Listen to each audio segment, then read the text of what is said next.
अस्सलाम वालेकुम नाज़रीन, मैं हूँ आपका मेज़बान खालिद जमील और आप देख रहे हैं प्रोग्राम मुकदमा अवाम का। और आज हम दो बड़े अहम इशूज़ के ऊपर बात करेंगे। एक, पाकिस्तान के आइंदा आने वाला जो बजट है उसके हवाले से, क्योंकि बराह रास्त आम आदमी की ज़िंदगी हो या कारोबारी तबका हो या पाकिस्तान की मजमूई माशी सूरत हाल हो, वो बजट के साथ बहुत चीज़ें जुड़ी हुई होती हैं। और कुछ IMF ने नई डिमांड्स की हैं, उसके नतीजे में पाकिस्तान की मईशत में क्या बेहतरी आ सकती है या एक आम आदमी की ज़िंदगी में क्या मज़ीद प्रेशर्स आ सकते हैं, क्या उसके ऊपर मुश्किलात आ सकती हैं, ये कुछ हवाला होगा बात करने का। और कुछ सियासी मामलात भी हैं। इस वक्त मियाँ नवाज शरीफ साहब अपनी पार्टी सदारत जो है कि वो संभाल चुके हैं दोबारा।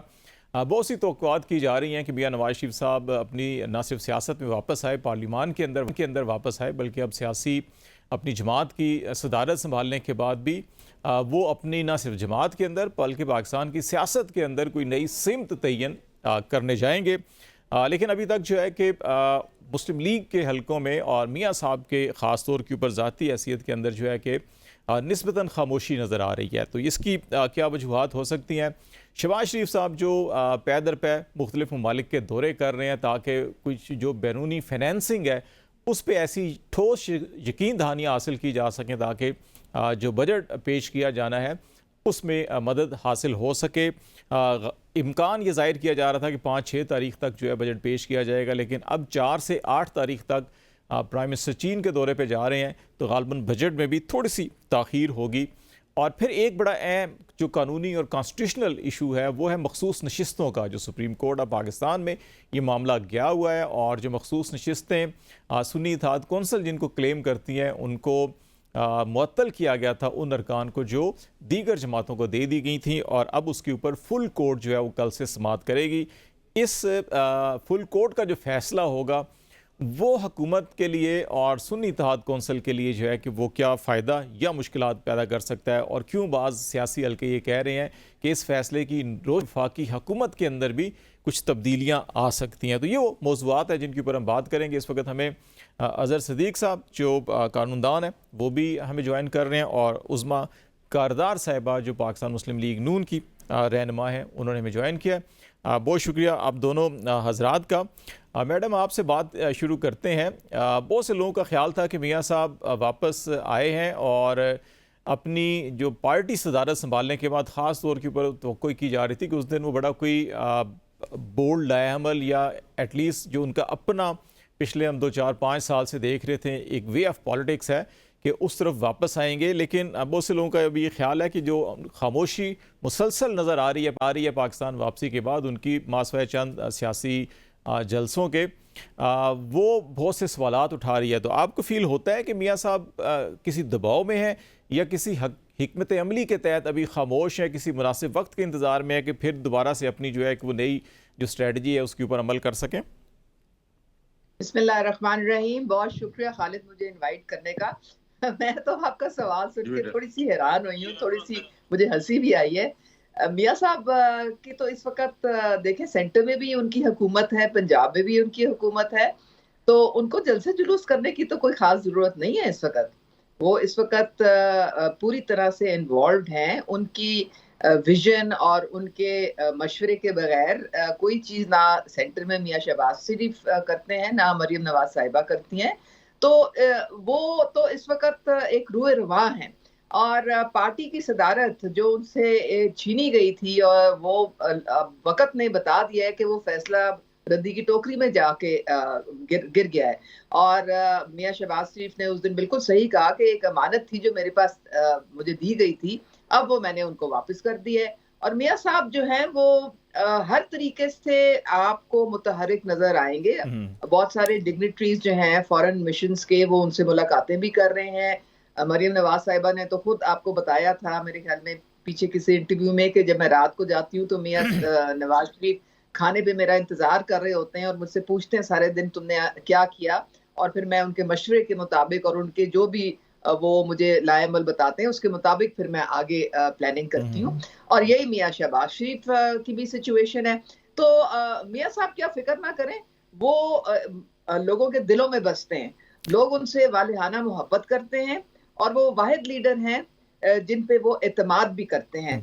तो इसलिए मियाँ साहब जो है वो पार्टी के पूरी पार्टी जो है वो अब जाहिर है उनके कायद हैं, और वो फोर्स हैं जो कि पार्टी को मुत्तहिद रखते हैं, कर उनको सकते हैं। जेल करके अच्छा, इकट्ठे बेसिकली ये रखते सवाल हैं। इसलिए पैदा होता है, डेफिनेटली जब कोई हुकूमत में हो तो वो जलसे जुलूस नहीं करता। लेकिन जो मैंने एक रेफरेंस दिया ना कि गुज़श्ता 5 साल से जो उनका एक नैरेटिव या एक पॉलिटिक्स का जो स्टाइल था उनका, मोहतरमा बेनज़ीर भुट्टो के साथ बहुत कुछ हुआ और उन्होंने फिर ये बाद में कहा, और जरदारी साहब ने भी कहा कि democracy is the best revenge.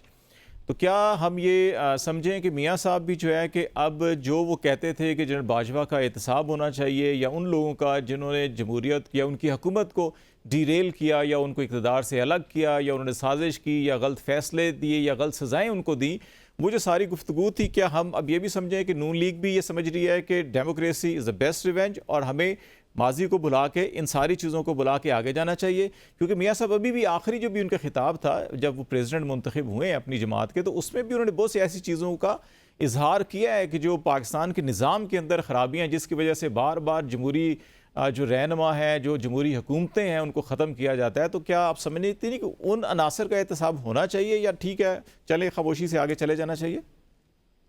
Number one, 21 अक्टूबर की अगर आप उनकी स्पीच निकालें तो उन्होंने क्लियरली कहा था कि मैं किसी इंतकाम का जज्बा लेके वापस नहीं आया, मैं सिर्फ पाकिस्तान के लोगों की खुशहाली और पाकिस्तान की तरक्की की खातिर मैं वापस आया हूँ। और अपने ये जो जिस दिन उनकी जनरल हमारे बॉडी का इजलास था, उसमें उन्होंने कहा कि जिन जिन लोगों ने मुझे माइनस करने की कोशिश की और ख़त्म करने की कोशिश की, वो अल्लाह के हुक्म से एक-एक करके अपने अंजाम तक पहुँच रहे हैं। और अल्लाह ताला ने आप मुझे देखें कि इस वक़्त मैं दोबारा पार्टी का सदर हूँ, तो ज़ाहिर है वतुइज़्ज़ु मन तशा वतुज़िल्लु मन तशा, उनको जिस तरीके से नाअहल किया गया, जिस तरीके से उनको जलावतन किया गया, जिस तरीके से उनको सदारत से हटाया गया, वो सारी चीज़ें ख़त्म हो गई हैं। और जमहूरियत इज़ द बेस्ट रिवेंज, बिल्कुल सही आप कह रहे हैं। इस वक़्त मियाँ नवाज़ शरीफ के कंधों पे बोझ है अपनी सेंटर की हुकूमत का भी और पंजाब की हुकूमत का भी, और वो उसको लेके बहुत अहसन तरीके से आगे बढ़ रहे हैं। दोनों हुकूमतों में इस वक़्त इस्तेहकाम है, दोनों हुकूमतें बड़ी अच्छी फ़ाल तरीके से काम कर रही हैं। सेंटर में आपका देखें 72,000 पे हाईएस्ट पॉइंट पे वो आपका इंडेक्स पे पहुंचा हुआ है स्टॉक स्टॉक मार्केट। एक्सचेंज। आपका डॉलर जो है वो 275 पे इस वक्त स्टेबल है। आप पंजाब की हुकूमत, अच्छा पिछले 1 महीने में 3-4 दफा तो पेट्रोल की कीमत कम की गई है, तो ये बेहतरीन एक किस्म से इकदाम है। आप पंजाब में लेकिन देखें, लेकिन अभी मरियम तक नवाज साहिबा जो ये है लेकिन वो अभी तक एक ये दोनों किस चीज़ें। तरीके से वो काम कर रही हैं, वो जितना उन्होंने मेरे ख्याल में 2.5 महीने में काम किया है, पीछे बुज़दार साहब ने तो मेरे ख्याल में 3.5 साल में ये काम नहीं किया। जो उनके 100 साल की सॉरी 100 दिन की जो उनकी रिपोर्ट है, आप उनको देखें, डेली डेली उन्होंने कोई ना कोई ऐसी चीज नहीं की जो कि लोगों के टैक्स पेयर का पैसा टैक्स पेयर पे लग रहा है और उनकी बेहतरी के ऊपर लग रहा है। कभी वो किसी स्कूल में पाई इस्तेकाम है, जाती है, मुल्क कभी के अंदर किसी इस्तेकाम है। अस्पताल में पाई जाती है। मियाँ साहब को कोई परेशानी नहीं है और मियाँ साहब अवाम के दिलों में रहते हैं। अज़हर सिद्दीक़ साहब, ये जो सारे मामलात इस वक्त पाकिस्तान के सियासी और निज़ाम मुमलकत के चल रहे हैं, तो आपका ख्याल है कि ये बिल्कुल ठीक ट्रैक पे चल रहे हैं? और आपकी जो फिर सियासत है सारी की सारी सुन्नी इत्तेहाद कौंसिल की, या आप बहुत सी पटिशन्स आप भी लाहौर हाई कोर्ट में भी यके बाद दीगरे दायर करते रहते हैं, तो ये फिर सियासी अदम इस्तेहकाम के लिए आप कर रहे हैं जो इस वक्त पाकिस्तान में इस्तेहकाम है?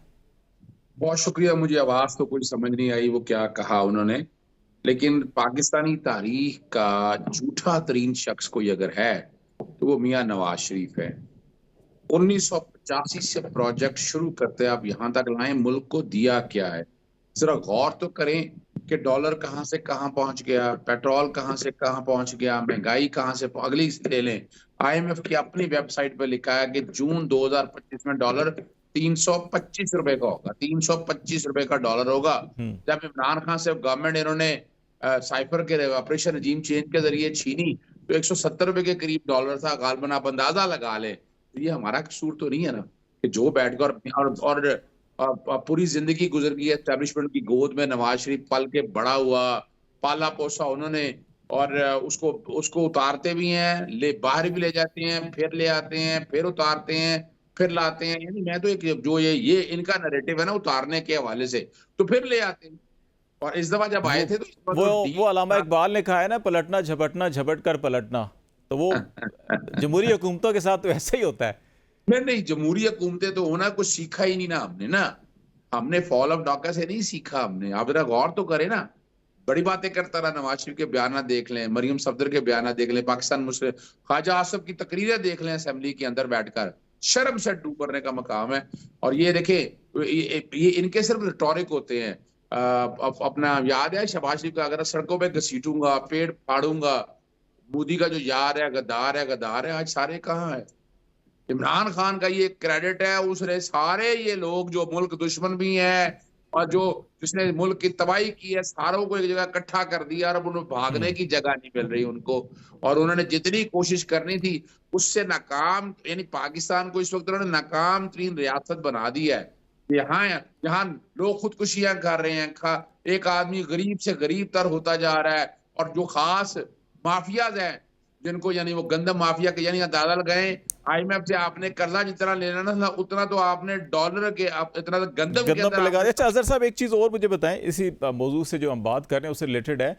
अगर बेनज़ीर साहिबा की हम पॉलिसी देखें कि democracy is the best revenge, या जरदारी साहब की अच्छा ठीक है पाकिस्तान खपे और उस चीज़ को सारा भुला दें जो कुछ हुआ बेनज़ीर भुट्टो साहिबा के साथ, फिर अगर अभी उज़मा कारदार साहिबा भी कह रही हैं कि नवाज शरीफ साहब भी चाहते हैं कि अच्छा ठीक है कि वो जो पिछले 5-7 साल से जनरल बाजवा और उनके तमाम जो इत्तेहादी थे, साथी थे, उनको तनकीद करते रहे, साकिब निसार साहब का अभी भी वो नाम लेते हैं कि इनको छोड़ें, अब ज़रा आगे चलें। तो आप समझते हैं कि पाकिस्तान की जमहूरियत के साथ जो हमेशा 2-4 साल, 5 साल, 7 साल बाद जो है कि एक तजर्बा किया जाता है, तो हम हमेशा माजी को बुला के आगे चले जाएं, या एक दफ़ा ज़रूर हमें तमाम सियासी जमातों को बैठ कर कोई ऐसा हल निकालना चाहिए कि जो बार बार इंटरवेंशन होती है बाहर से, और कभी एक की बारी, कभी दूसरे की बारी, कभी तीसरे की बारी, अब तो सारे जो हैं कि वो जेलों की हवा भी खा चुके हैं, सारे जो हैं कि वो ज़ख्म खुर्दा है, तो फिर इन ज़ख्मों का इलाज होना चाहिए, या उन ज़ख्मों को हम ठीक है साथ लेके चलते रहें और फिर दोबारा ज़ख्मी होते रहें?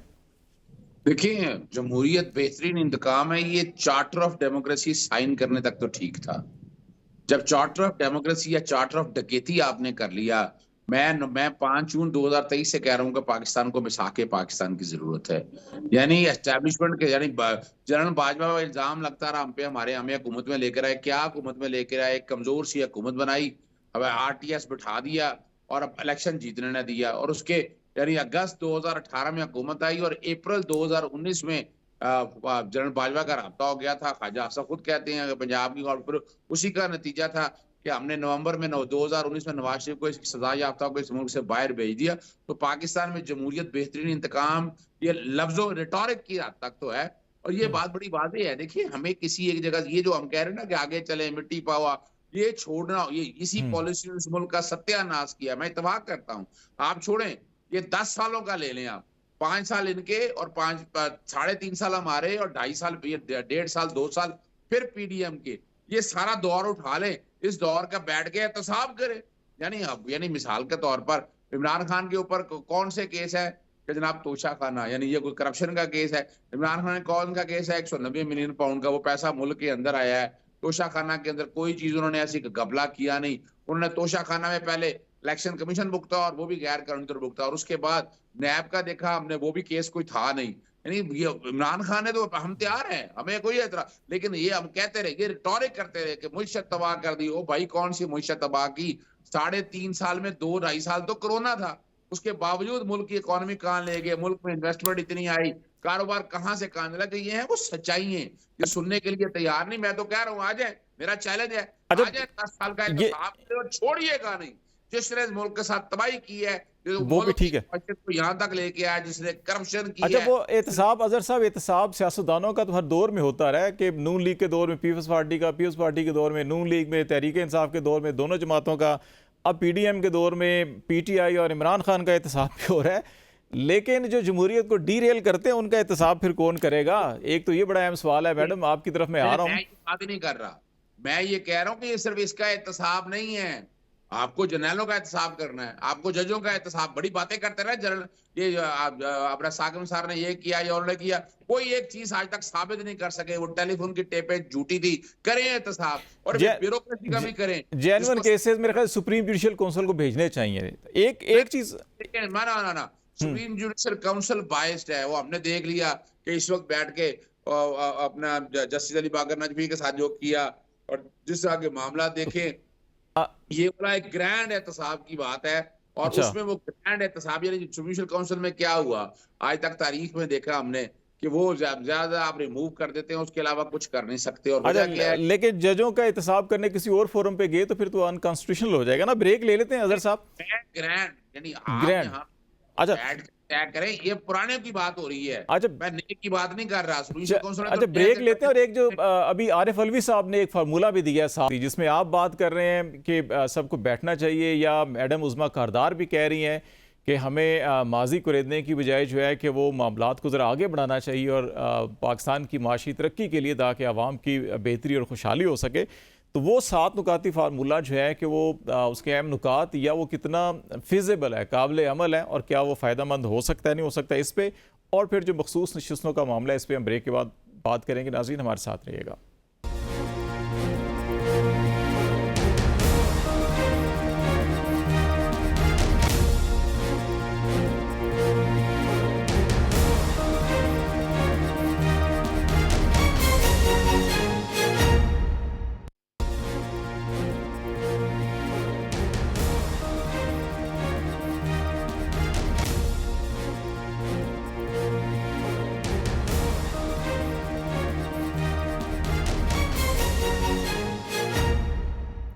वेलकम बैक नाज़रीन। बातचीत कर रहे हैं पाकिस्तान को कुछ सियासी और माशी जो चैलेंजेस दरपेश हैं उसके तनाजुर के अंदर। मैडम उज़मा कारदार हमारे साथ हैं और अज़हर सिद्दीक साहब हमारे साथ हैं। मैडम, आपकी तरफ आता हूँ। ये सारे लोग कहते हैं कि पाकिस्तान को माशी चैलेंज से निकालने के लिए सबको एक टेबल पे बैठना होगा। कोई जमात इससे इनकार नहीं करती, कोई स्टेक होल्डर इससे इनकार नहीं करता। अभी भी प्राइम मिनिस्टर जो है कि वो कल परसों चाइना जा रहे हैं, उससे पहले यूएई गए, वो बाकी ममालिक में भी गए, सिर्फ इसलिए कि ताकि इतनी बैरूनी फिनेंसिंग पाकिस्तान को यकीन दहानी या मिल जाए कि पाकिस्तान इस पोजीशन में हो कि वो आइंदा माली साल का बजट जो है एक ज़रा बेहतर तरीके से पेश कर सके।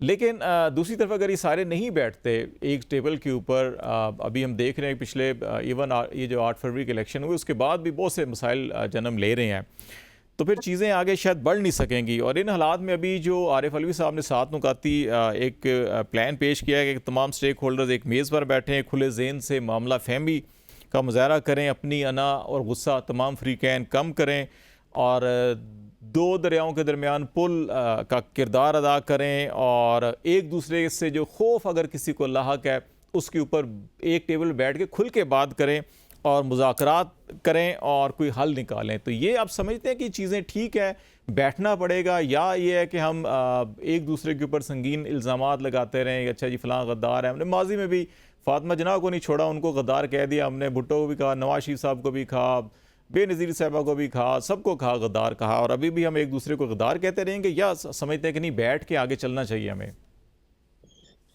खालिद, पहले तो मैं अजहर साहब से हमदर्दी रखती हूँ। बहुत बेचारे कोशिश कर रहे हैं, लेकिन पार्टी ने इनकी पजीराई नहीं की। सारे दुनिया जहान के वकीलों को टिकट दे दिए, इन बेचारों को टिकट भी नहीं दिया। बहरहाल, आपने जो मुझसे बात की, देखें, हमने इस वक्त अपनी जात को पसे पुश्त रख के तो पाकिस्तान को अपनी रेड लाइन बनाना है। अगर हम ये सोचें जो कि ट्रेंड एक पार्टी चला रही है, खान है तो पाकिस्तान है, तो फिर तो मामला कहीं नहीं जाएगा। अब ट्रेंड ये बनाना चाहिए, पाकिस्तान है तो हम हैं, हमारा वजूद जो है वो पाकिस्तान से है। तो पहले हमने पाकिस्तान को बचाना है, पाकिस्तान की मईशत को बहाल करना है।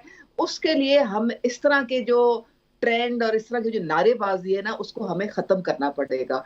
अब दूसरे ये है कि जो रियासत को अटैक करे, जो रियासत पे हमला आवर हो, वो यकीनी तौर पे सियासी कुव्वत नहीं हो सकती। सियासी कुव्वत कभी ऐसे नहीं करती, सिर्फ एक जत्था ऐसे कर सकता है। और कोई अगर लीडर जो है गुमराह कर रहा है अपने लोगों को, तो ये जिम्मेदारी उसके कंधों पे आती है। अगर उसने गलत रास्ते पे लोगों को लगाया और गलत तरीके से उनको गाइड किया, तो फिर वो जिम्मेदारी से जो है वो मुबर्रा नहीं हो सकता। आप देखें कि ये जो बात कर रहे थे कि ये इस्टेब्लिशमेंट की गोद में बैठ के मियां नवाज शरीफ आए और इनको शर्म नहीं आती कि कहते हैं कि जी झूठ बोलते हैं, कोई इनको थोड़ी सी इज्जत कर लेनी चाहिए अगले बंदे की। तो आप मुझे ये बताएं कि ये जो मुबशर लुकमान ने अभी हम सबको बताया कि लंदन प्लान कहाँ बना था, उसमें कौन कौन बैठा हुआ था और क्या बातें उन्होंने की थी, तो फिर तो और उन्होंने यहाँ तक कहा कि मैंने वो जहाँ पे जिस खाने पे ये सारी लंदन प्लान बना था उसका जो बिल था वो भी उन्होंने दिया था। तो इससे तो साफ जाहिर है कि 2018 में या जो लाने वाले थे और जो लॉन्च करने वाले थे वो सबके सामने है। और जिस तरीके से मैं जरा वे फॉरवर्ड की बात कर रहा हूँ, माजी में हम चले गए ना तो बहुत से लोग कहते हैं जी उसामा बिन लादेन ने इन्वेस्टमेंट की पाकिस्तान की सियासत में, बहुत से लोग कहते हैं अल-जुल्फ़िकार बनी। देखें पाकिस्तान के अंदर अल-जुल्फ़िकार ने एक तंजीम थी, दहशतगर्द तंजीम थी, मैं नहीं चाहता कि उसके पीछे कौन सी सियासी जमात है, इसलिए अच्छा देखिए बात सारी ये है कि आपकी जो मईशत है 2017 में हमने तकरीबन मियां मोहम्मद नवाज शरीफ की क़यादत में खुदाफिज कह दिया था IMF को। हम उस वक्त टेक ऑफ करने की पोजीशन में थे। उसके बाद 3.5 साल में 80 गुना जो पहले कर्जा लिया गया था उससे 80 गुना ज्यादा कर्जा लिया गया। और उसके बाद फिर हमने ये भी देखा कि IMF की डील को सैबोटाज करने के लिए किस तरह से इनके वफाकी वजीर खजाना ने और KP के वजीर खजाना ने प्लान बनाया कि जी हम बिल्कुल इसको जो है हम इसको ऑनर नहीं करेंगे, और भाग गए साइन करके। अच्छा अगेन देखें मैं बात कर रहा हूँ वे फॉरवर्ड की, आप बिल्कुल ठीक कह रही हैं। देखें 2007 से 2013 तक 130% बैरूनी कर्जा बढ़ा, 2013 से 18 तक 75% बैरूनी कर्जा बढ़ा, और फिर ये इनका जो है आप 80 गुना कह रही हैं। तो इसलिए जितना ये आगे हम चलेंगे कर्जों का बोझ इतना है कि ये डबल होता जाएगा हर साल के बाद। अब आप देखें, अब आप ये देखें इन्होंने तो स्टेट बैंक जो है उसको भी पाकिस्तान के बैंक सॉरी वो तो मुझे लगता है कि IMF का बैंक है, हमारा कोई कंट्रोल ही नहीं रहा स्टेट बैंक पे। ये भी ये लोग करके गए हैं। ये इनका हाल है, जो ये कहानियां सुनाते हैं ना, हाल अंदर से इनका ये है। अब हमारा ये मिशन है। देखें मियां शहबाज शरीफ जो हैं बड़ी एक इस्तेहकाम की तरफ हम लोग जा रहे हैं। अब पीछे आपने सऊदी अरेबिया का डेलीगेशन देखा, वो आया 5-6 अरब के उन्होंने जो हमारे साथ जो थे मंसूबे उनके MOU साइन किए। फिर उसके बाद ईरान के प्रेसिडेंट आए, फिर उसके बाद टर्की का डेलीगेशन आया, चाइना के साथ हमारा बहुत सारी जो है वो इन्वेस्टमेंट जो है वहां से हमारे आ रही है, UAE से चले हम ये दुआ करते हैं कि वफूद के साथ हमारा डायरेक्ट इन्वेस्टमेंट भी है। पिछले 1 साल में सिर्फ $1 अरब इन्वेस्टमेंट आई है FDI। अभी देखें ना, बात सारी ये है कि ये हुकूमत पूरी कोशिश कर रही है कि अवाम जो है उसको थोड़ा बहुत रिलीफ भी दिया जाए, और उसके साथ साथ IMF चूंकि हमारे गले का शिकंजा है, उसके बगैर हम इस वक्त नहीं सर्वाइव कर सकते, उसको भी साथ लेके चला जाए। अजहर साहब ये मुझे बताएं, अजहर साहब ये बताएं कि ये एक तो जो आरिफ अलवी साहब ने 7 नुकाती एजेंडा पेश किया है, ये उनकी अपनी राय है या पूरी जमात की ये राय है? और दूसरा आपकी लीगल साइड आरिफ अलवी साहब से पे तो इन्होंने तबर्रे भेजे थे, उनको तो इन्होंने इतना बुरा भला कहा था पीछे इन्हीं की जमात ने। अलीमा खान ने कहा था इमरान खान सख्त नाराज है उनसे। वो देखें जो कॉन्स्टिट्यूशनल रोल था उनकी तारीफ देनी चाहिए थी, नहीं दी उन्होंने, उनकी गलती थी, बिल्कुल होनी भी चाहिए तनकीद के। कॉन्स्टिट्यूशनल किरदार अगर अपना अदा नहीं करेगा कोई। अजहर साहब ये उनकी ज़ाती राय है या पार्टी राय है? और दूसरा ज़रा मखसूस नशिस्तों पर भी बताइएगा कि आपकी असेसमेंट क्या है? फुल कोर्ट बैठ रहा है, एक खुशाइंद कदम है कि चले तमाम पूरी कोर्ट बैठे और एटलीस्ट एक कॉन्स्टिट्यूशनल तशरीह का मामला भी है, तो आप क्या एक्सपेक्ट करते हैं? बहुत शुक्रिया। हमारे यहाँ ये है ना कि तारीख बड़ी तल्ख है। उज़मा बुखारी ने नवाज शरीफ, मरियम सफदर के बारे में बड़ा कुछ कहा। उज़मा कारदार ने तो कमाल ही कर दिया था। अच्छा है पार्टियां तब्दील करना, लेकिन शुक्र अल्हम्दुलिल्लाह मैं इमरान खान के साथ हूँ और वो साथ रहे ना। टिकट शिकट तो ये वो बेकारी लोग या वो लोग जिनके वो गली में आपकी इज्जत जब गली में ऐलान करेंगे ना तो आप भी उनके साथ नहीं रहेंगे। बैठती नहीं तुम आराम से, तमीज ही नहीं है तुम्हें। और अजहर साहब ये बताए ना जरा, इसकी बात है बोलना नहीं, इसको तो बुरी आदत है। और चले कोई नहीं, आप जरा ये मुझे बता दें कि अगर मैं पार्टी बदलती हूँ उसमें आपका कुछ लेना देना नहीं है, ये मेरा राइट है, ये मेरा हक है। मैं जितनी मर्जी पार्टियां बदलूं, आप कौन होते हैं कुछ बोलने वाले? चले मुनाफिक कहते हैं। कमालों की बात छोड़े, आगे चलते हैं, जरा बात को आगे लेके चले।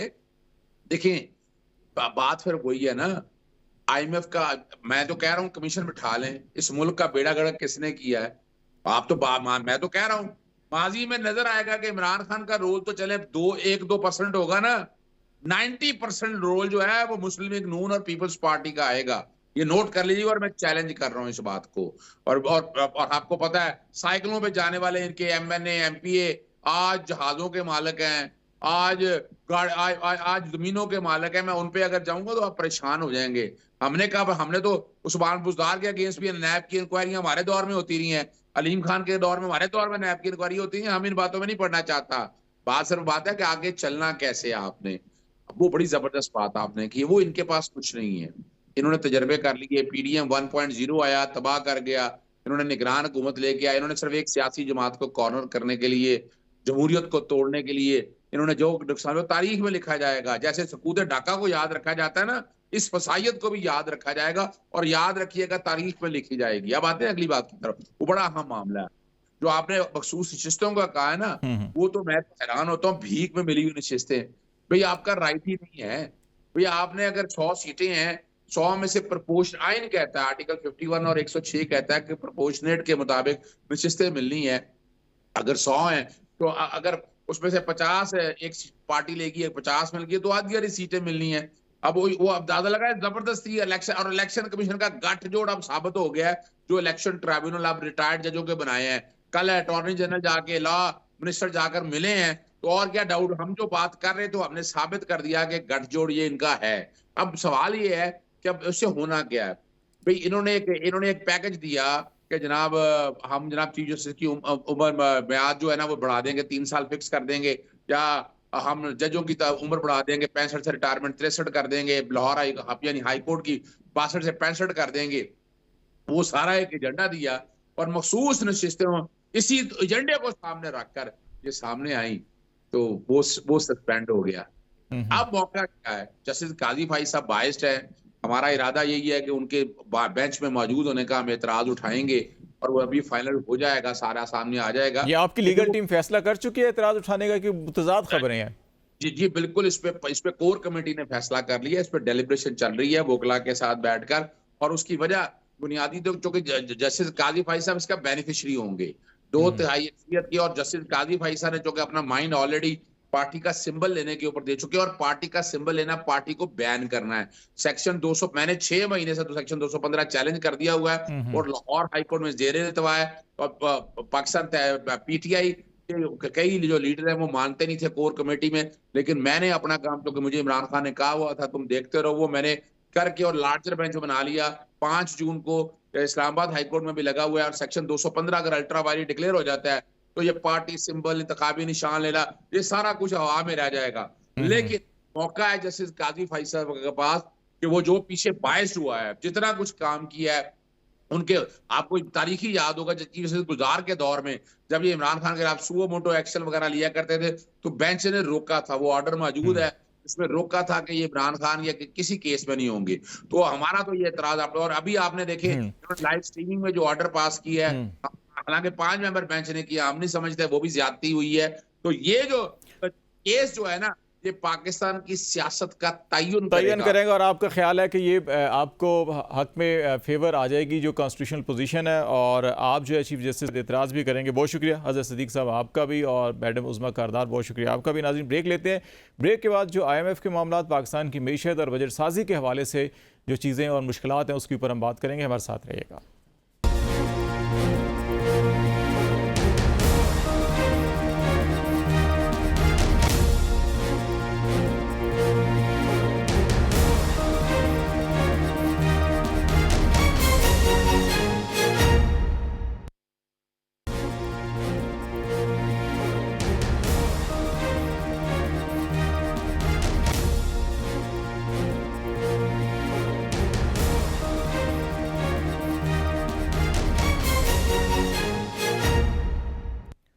वेलकम बैक नाज़रीन। प्रोग्राम के इस आखिरी हिस्से में हम पाकिस्तान की कुछ मईशत, मुश्किलात, चैलेंजेस और इनसे बाहर कैसे निकला जा सकता है इस हवाले से बात करेंगे। डॉक्टर महमूद खालिद साहब जो पाइट के साथ वाबस्ता हैं और इकोनॉमिस्ट हैं वो, और डॉक्टर खालिद वलीद साहब जो SDPI के साथ वाबस्ता हैं और एनर्जी सेक्टर के ऊपर काफ़ी रिसर्च किया, हमें ज्वाइन करने हैं। तीनों इत्तफाक से हम खालिद इकट्ठे हो चुके हैं। महमूद खालिद साहब, आपसे पाकिस्तान की मईशत को आप क्या समझते हैं कि हम हर 2, 4, 5 साल के बाद ICU में चले जाते हैं, IMF से मदद लेते हैं, वो हमें आईसीयू से बाहर निकालता है, और फिर हम कौन सी ऐसी बदपरहेज़ी करते हैं कि 1-2 साल के बाद दोबारा आईसीयू में चले जाते हैं और हमें उस बदपरहेज़ी से गुरेज करना चाहिए? देखें, जो एज एन इकोनॉमिस्ट हम अपनी इकोनॉमी के हवाले से जो पास्ट हमारा एक्सपीरियंस आए देखते हैं कि हमारी पॉलिसी इनकंसिस्टेंसी का सबसे बड़ा मसला है। और पाइड में जो हमने बहुत ज़्यादा इसके ऊपर रिसर्च भी की है, तो उसमें हमने ये चीज़ आइडेंटिफाई की है कि गवर्नमेंट इट्सेल्फ जो उनसे वो इकॉनमी के अंदर बहुत बड़ा स्लज या जिसको हम कहते हैं रुकावट क्रिएट करती है। अब वो चाहे एक पॉलिसी की फॉर्म में हो कि जो उस हवाले के जो आपकी रिक्वायरमेंट्स हैं इकॉनमी को बूस्ट करने के हवाले से वहाँ पे प्रॉपर नहीं बन रही, या वो गवर्नमेंट का फुटप्रिंट है कि जिसके अंदर गवर्नमेंट बहुत ज़्यादा इंक्लूड हो गई है मार्केट इकॉनमी के अंदर। मैं आपको एक छोटी सी एग्जांपल से ये समझाने की कोशिश करूँगा कि हम ये क्यों समझते हैं। जैसे आप टैक्सेस के हवाले से देखें तो जो गवर्नमेंट की टैक्स पॉलिसी है, पहले तो उसके बारे में आपको पता नहीं है। आपको हमेशा बजट के अंदर कुछ ऐसे मेजर्स नज़र आते हैं कि जिससे नज़र आता है कि गवर्नमेंट डेस्परेट है बहुत ज़्यादा रेवेन्यू इकट्ठा करने के लिए। लेकिन tax is basically a policy के जिसकी बेसिस के ऊपर जो आपके बिजनेसेस हैं वो डिसीजन लेते हैं, और उन्होंने अगले आने वाले वक्तों में कारोबार करके अपने लिए भी कमाई करनी है और साथ साथ एम्प्लॉयमेंट भी जनरेट करनी है। और दूसरी साइड पे जो गवर्नमेंट के फुटप्रिंट की हम बात करते हैं, तो आपने देखा होगा कि गवर्नमेंट हर चीज़ की प्राइस खुद सेट करती है। अभी परसों की बात है कि गवर्नमेंट ने एलएनजी सेक्टर के अंदर नई प्राइसेस आइडेंटिफाई की हैं कि जो एप्लीकेबल होंगी, इसी तरीके से सीएनजी की भी की हैं। अब उसकी जो रीज़न है कि उसके अंदर गवर्नमेंट का अपना बहुत सारा रेवेन्यू कलेक्शन है। तो हम ये समझते हैं कि गवर्नमेंट जो इकॉनमी के हवाले से सबसे बड़ा प्रॉब्लम रहा है हमारी पास हिस्ट्री में, वो गवर्नमेंट की बुरी पॉलिसीज़ हैं और गवर्नमेंट की अपनी फुटप्रिंट है कि जिसकी वजह से हम इस हालात पर पहुंचे। बुरी पॉलिसीज़ भी और कुछ बैड गवर्नेंस भी है। ये जो एनर्जी सेक्टर के ऊपर अभी डॉक्टर साहब आपसे, खालिद वलीद साहब आपसे ये पूछता हूँ, क्योंकि महबूब साहब ये कह रहे हैं कि हम टैक्सेशन और फिर एलएनजी और ये एनर्जी सेक्टर बेसिकली एक वो बेसिक तवानाई होती है जो एक आम इंसान के जिस्म के लिए जिस तरह बड़ी ज़रूरी होती है, तो मीशत के लिए बड़ी ज़रूरी होती है। ये मीशत के अंदर तवानाई पैदा भी कर सकती है और ये मीशत के ऊपर बर्डन भी पैदा कर देती है, जैसे पाकिस्तान के अंदर भी हमें नज़र आ रहा है। तो आपको इस सेक्टर के अंदर मेजर जो बड़ी ख़राबियाँ हैं वो क्या नज़र आती हैं और क्या हम उनको दूर कर पाएंगे? अभी कोई ऐसी हमें पॉलिसी स्ट्रेटजी नज़र आ रही है आपको? देखें, आपने बिल्कुल ठीक बात की है कि ये मुल्क को चला भी सकती है और मुल्क को जो है कि मैशियत का जो पहिया है वो जाम भी कर सकती है। 3 बड़ी खराबियां हैं एनर्जी सेक्टर में इस वक्त पाकिस्तान में। एक जो है वो प्लानिंग है जो हमने इन्वेस्टमेंट अट्रैक्ट करने के लिए एनर्जी सेक्टर को यूज़ किया है। हमने कैपेसिटी एक्सपेंशन इतनी ज़्यादा कर दी है फॉरेन इन्वेस्टमेंट को लाने के लिए की सूरत में कि अब वो हमारे गले पड़ गई है कैपेसिटी चार्जेस की मद में कि अब हमारे पास कैपेसिटी है, अब उस कैपेसिटी को यूटिलाइज नहीं किया जा सकता। दूसरी बड़ी खामी एनर्जी सेक्टर में ये है कि एनर्जी सेक्टर में जो आप कंजम्पशन कर रहे हैं एनर्जी की, इलेक्ट्रिसिटी की, वो स्क्रूड है रेजिडेंशियल सेक्टर्स की तरफ। मींस कि आपका 50% रेजिडेंशियल सेक्टर यूज करता है इलेक्ट्रिसिटी को, अबाउट 20% आपका इंडस्ट्रियल सेक्टर यूज करता है और बाकी अदर्स। तो ये एक उल्टा ट्रेंड है, कॉन्ट्ररी ट्रेंड है। अगर आप चाइना से कंपेयर करें तो चाइना में 50% इंडस्ट्रियल सेक्टर यूज करता है और 20% रेजिडेंशियल सेक्टर एग्जैक्टली ये वैसे ही है जैसे हमारी जो तवानाई का प्रोपोर्शन है कि थर्मल, हाइडर और वो सारी है कि हम अल्टरनेट पे थोड़ा हैं और थर्मल के ऊपर ज़्यादा, फ्यूल के ऊपर ज़्यादा है, जिसकी वजह से बर्डन भी पड़ता है हमारा। बिल्कुल ज़्यादा, बिल्कुल ऐसे ही। अब ये देखें कि आप जो है जनरेशन जो है वो डॉलर्स दे के कर रहे हैं, इंपोर्टेड फ्यूल, थर्मल फ्यूल आपका जो है वो इंपोर्टेड है। तो और आप उसको कंज्यूम किस तरह से कर रहे हैं, वो आप अनप्रोडक्टिव वे के लिए कर रहे हैं, आप घरों को ठंडा करने के लिए कर रहे हैं। तो ये जो है ये एक बैड इकोनॉमिक्स है, एक विशियस साइकिल है। और तीसरा जो मसला है आपकी एनर्जी सेक्टर में वो इनएफिशिएंसी है।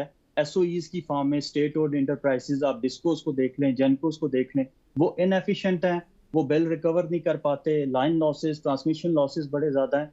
तो ये जब तीनों चीजें मिलती हैं तो एक इंटीग्रेटेड प्लानिंग का फुकदान हमें नजर आता है। सिर्फ एक मिसाल आपको दूंगा, 2007-8 में जब लोड शेडिंग का क्राइसिस था, हमने कहा हमने सिर्फ लोड शेडिंग के क्राइसिस को ठीक करना। तो हमने आईपीपी के साथ बड़े महंगे एग्रीमेंट्स किए, उनको लेके आए, लोड शेडिंग का क्राइसिस हो गया। एक और क्राइसिस आ गया, वो अफोर्डेबिलिटी का क्राइसिस था। अब टैरिफ इतना ज्यादा हो गया कि लोग जो है वो लोड शेडिंग तो शायद नहीं है, लेकिन शायद अब हम जनरेट करें तो हमें ज्यादा नुकसान खरीद भी नहीं पा रहे। अच्छा, ये जो तजवीज़ आ रही थी कि डिस्कोस को हम प्राइवेटाइज कर दें, निजी शोबे को हवाले कर दें ताकि गवर्नमेंट के ऊपर से ये बर्डन ख़त्म हो जाए, तो डिस्कोस के अंदर आप समझते हैं कि इतना पोटेंशियल है कि अब जितनी तेज़ी के साथ लोग सोलर की तरफ या और दीगर अल्टरनेट रिसोर्सेज की तरफ जा रहे हैं कि अभी कैपेसिटी तुम्हारे पास है, लेने वाला कोई भी नहीं है, तो क्या इसको खरीदने वाला भी होगा कि इनकी लाइबिलिटीज कितनी है, इनके एसेट्स की मालियत कितनी है, और क्या वायबल बिजनेस ये है या नहीं है? देखिए, हमारा जो पावर डिवीजन है उसके अंदर कोई 22 एसओईज आती हैं, स्टेट ओन्ड एंटरप्राइजेज आती हैं, उसमें से 17 एसओईज जो हैं वो खसारे में जा रही हैं, सिर्फ 5 जो हैं वो सरप्लस में जाती हैं। और आपकी जो डिस्ट्रीब्यूशन कंपनीज हैं वो माशाल्लाह सारी की सारी खसारे में जाती हैं। कुछ हैं जो अपनी जो है वो रिकवरी पूरी कर पाती हैं। अगर आप टेस्को की मिसाल लें तो अबाउट 200 बिलियन की उनके पास लाइबिलिटीज जो हैं वो इकट्ठी होती हैं, इनएफिशिएंसीज होती हैं। एक तो इनका साइज बहुत बड़ा है, अगर आपने इनको प्राइवेटाइज करना है तो आपको छोटे यूनिट्स बना के तब जाके ये प्राइवेटाइज हो सकेंगी। अगर आप कैस्को की मिसाल लें तो पूरा बलूचिस्तान कैस्को के पास आता है। कैस्को की मिसाल लें तो पूरा खैबर पख्तूनख्वा कैस्को के पास, और आईएसको भी ये सारा नॉर्थ रीजन, जी नॉर्थ रीजन वो आता है, पंजाब भी इसमें आ जाता है। अगर आप इसको प्राइवेटाइज करना चाह रहे हैं तो जो प्राइवेटाइजेशन का बेसिक असूल है वो ये है कि कॉर्पोरेट प्रिंसिपल्स आने चाहिए, कंपटीशन आना चाहिए, मार्केट लिबरलाइज होनी चाहिए। अगर आप एक पूरी की पूरी डिस्को को प्राइवेटाइज कर देंगे और कंपटीशन को अलाउ नहीं करेंगे तो वो प्राइवेटाइजेशन तो होगी, वो एक स्टेट ओन्ड मोनोपोली से जो है वो प्राइवेट मोनोपोली हो जाएगी और एक नया क्राइसिस जन्म ले लेगा। डॉक्टर साहब आपकी तरफ में आता हूँ, महबूब साहब के जो आप रेवेन्यू की साइड की बात कर रहे हैं, अभी पाकिस्तान का जो टैक्स रेवेन्यू तवक्को की जा रही है कि गालबन 13 ट्रिलियन के करीब को 1290 के ये रखा जा रहा है कि ये अब 40% जो है इस रवा साल से ज़्यादा है। पाकिस्तान की इकॉनमी इतना पोटेंशियल है, नंबर 1। नंबर 2 कि क्या कहीं ये एक्स्ट्रा बर्डन तो नहीं हो जाएगा जो ऑलरेडी पहले से टैक्स पे कर रहे हैं कि उनके ऊपर आप बर्डन डाल दें, या आप कोई नए एरियाज़ जो है कि वो टैप कर रहे हैं, या जो आउट ऑफ टैक्स नेटवर्क हैं उनको अंदर लाए बगैर आप ये करेंगे। तो इसमें आपको क्या कि ज़रूरत तो हमें है इतनी कि इतने कम से कम हो रहने चाहिए, हों कैसे, ये बड़ा अहम सवाल है। आपकी बात बिल्कुल बजा है। देखें, अभी भी जो हमारा 9 ट्रिलियन के करीब का जो टैक्स कलेक्शन है, अगर आप उसके पूरे मैकेनिज़्म को देखें तो वो किसी भी सूरत बिजनेस फ्रेंडली नहीं है। हमारे तकरीबन 50% जो से डायरेक्ट जो टैक्स कलेक्शन है वो इनडायरेक्ट टैक्सेस से है, और जो डायरेक्ट टैक्सेस भी उसके अंदर 70% जो हमारी कलेक्शन है वो विद होल्डिंग बेसिस पे है, which is also a kind of an indirect tax. तो ऐसी रजीम जो हमारी एग्जिस्टिंग बेस के हवाले से भी इनएफिशिएंट है, हम ये समझ नहीं सकते कि नेक्स्ट अगर हम 13 ट्रिलियन के ऊपर जाएंगे तो क्या वो बहुत एफिशिएंट होगी। ऑल्दो कि वो नज़र आने की हद तक ये कहते हैं कि हम अनटैक्स सेक्टर, जिस तरीके से हमारा जो रिटेल सेक्टर है उसको हम इंक्लूड करेंगे, एग्रीकल्चर टैक्स के हवाले से बात की जाती है, या ऐसे जो हमारे बिजनेसेस हैं कि जो अनडॉक्यूमेंटेड है उनको डॉक्यूमेंटेशन की बात की जाती है। लेकिन पास्ट में अगर आप जाएं तो कहीं किसी सूरत भी हमें ये नज़र नहीं आता कि हमारी जो टैक्स पॉलिसीज़ हैं या जो टैक्स एडमिनिस्ट्रेशन है वो एक अच्छे फ़ाल इदारे के तरीके से टैक्स कलेक्ट कर सकें। अगर आप ओवरऑल इकानमी के हवाले से हर्डल्स के बारे में देखें तो जो मुख्तलिफ बैनुल अक़वामी सर्वे होते हैं उसमें सबसे बड़ा जो मसला है वो हमेशा टैक्स को ही कहा जाता है। हमारी इकॉनमी के अंदर जो बिजनेसेस हैं वो बाय एंड लार्ज इसलिए छोटे हैं या वो अनडॉक्यूमेंटेड हैं क्योंकि वो टैक्स नेट में आने से डरते हैं। जब हम ये कहते हैं कि टैक्स नेट में आने से वो डरते हैं तो इसका मतलब कतई तौर पे ये नहीं है कि वो टैक्स नहीं देना चाहते, हम में से हर एक टैक्स दे रहा है, लेकिन जिस तरीके से एफबीआर टैक्स कलेक्ट करता है, जैसे भी हमने विद होल्डिंग की बात की है, तो अगर आप रजिस्टर हो जाते हैं एज ए बिजनेस तो आपको ना सिर्फ अपना टैक्स पे करना है बल्कि एफबीआर के बिहाफ पे भी टैक्स कलेक्शन करनी है। तो वो उसकी वजह से इतना पेचीदा हो जाता है बिजनेसेस के लिए कि वो अपने बिजनेसेस के ऊपर फोकस करने के बजाय टैक्स के हवाले से बचत को ज़्यादा इंपॉर्टेंस देना शुरू कर देते हैं। तो मेरे ख्याल में 13 ट्रिलियन बिल्कुल अचीवेबल है, लेकिन उसके लिए पहले आपको मौजूदा जो आपका टैक्स कलेक्शन का निज़ाम है या जो टैक्स पॉलिसी है उसको ठीक करना पड़ेगा, तब हम आगे जा सकते हैं। एक चीज़ बड़ी एक और अहम जो है कि वो कुछ अर्सा पहले यूएनडीपी की एक रिपोर्ट मेरी नज़र से गुजरी थी, बड़ी सर्कुलेट भी की सोशल मीडिया के ऊपर, कि जो टैक्स एग्जेम्पशंस हैं पाकिस्तान के अंदर वो बड़ी ह्यूज अमाउंट है, वो $1 बिलियन का तस्करा था उसके अंदर। आप समझते हैं कि वाकई इतना हमने कुछ एक्स्ट्रा एग्जेम्पशंस दी हुई हैं, और कौन कौन से एरियाज़ हैं जिनसे हम भी ख़त्म करके मज़ीद किसी के ऊपर बोझ डाले बगैर जो है कि बहुत सी चीज़ें हम ठीक कर सकते हैं? बिल्कुल ऐसा ही है। अभी जो हमारा से मतलब एफबीआर का तखमीना है कि तकरीबन 40% के करीब हमारी एग्जेम्पशंस हैं। एग्जेम्पशंस तमाम दुनिया में दी जाती हैं, लेकिन हर जगह पे एग्जेम्पशंस के हवाले से एक प्रॉपर एवेल्यूएशन मैकेनिज्म मौजूद है, क्योंकि इनको हम टैक्स एक्सपेंडिचर्स कहते हैं कि अगर ये गवर्नमेंट टैक्स कलेक्ट करके खर्च करना चाहती तो तब भी कर सकती थी। तो अब जो मेन एरियाज़ हैं जिसके अंदर हमारी बहुत ज़्यादा एग्जेम्पशंस मौजूद हैं जिनको हमें कर्टेल करना चाहिए, जैसे अब हमारी शेड्यूल्स हैं कस्टम्स के हवाले से, उसके बाद फिर हमारे पास सेल्स टैक्स के अंदर कुछ एग्जाम्पशन मौजूद हैं, और इनकम टैक्स के अंदर भी बहुत सारे एग्जाम्पशन मौजूद हैं।